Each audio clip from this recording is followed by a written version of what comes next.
Здравствуйте, глубоко уважаемый президиум, дорогие участники Международной Олимпиады. Я студент 5-го курса стоматологического факультета Таджикского государственного медицинского университета имени Абу Али ибн Сино Якубов Джасур Рустамович. Сегодня я вам представлю доклад на тему «Опыт применения пломбировочного материала Мегафил MH для реставрации боковых зубов».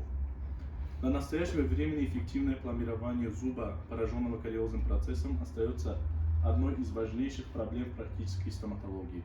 Непрерывное совершенствование пломбировочных материалов в настоящее время позволяет не только замещение дефекта твердых тканей зуба, но и выполнение реставрации зуба, отвечающей эстетическим требованиям.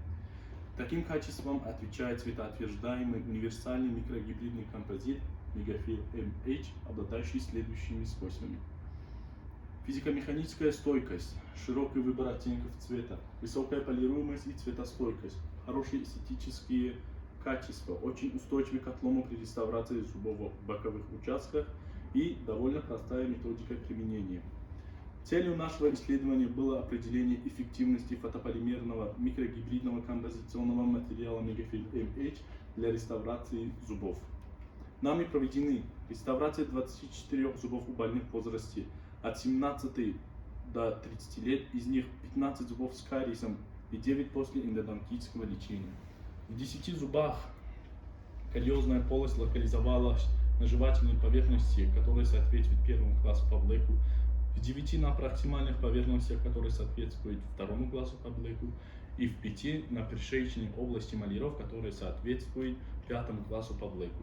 Реставрация зубов проводилась последовательно: анестезия, очищение поверхности зуба с помощью щеточки и абразивной пасты, подбор цвета пломбировочного материала, раскрытие, расширение, некроэктомия и формирование полости, создание ретенционных пунктов, финирование краев эмали, наложение изолирующей прокладки, конденсация эмали и дентина, промывание и высушивание водно-воздушным пистолетом без пересушивания поверхности, введение адгезива и полимеризация, наложение пломбировочного материала послойно толщиной не более 2 мм, полимеризация 25 секунд, герметизация пломбы жидкотекучим слоем, шлифование и полирование пломбы реставрационными борами и дисками.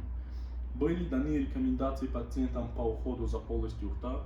Повторный осмотр качества реставрации провели через 6 месяцев и через год.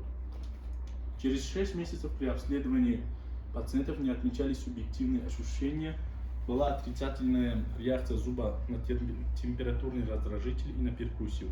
Отмечалась хорошая фиксация пломбы к твердым тканям зуба, отсутствовал дефект краевого прилегания, пломба сохранила свой первоначальный цвет и блеск, усадка и стираемость не наблюдались. Через год в 2 зубах обнаружено нарушение краевого прилегания пломбы к тканям зуба, в связи с чем произведена повторная реставрация, а в остальных случаях проводилась лишь только профессиональная чистка зубов с последующей полировкой пломб.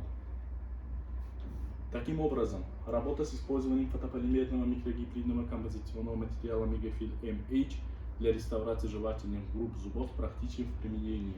Цветовая палитра позволяет оптимально подобрать цвет, имеет высокую полируемость и цветостойкость, а также обладает хорошими эстетическими качествами, что на сегодняшний день играет немаловажную роль. Благодарю вас за внимание.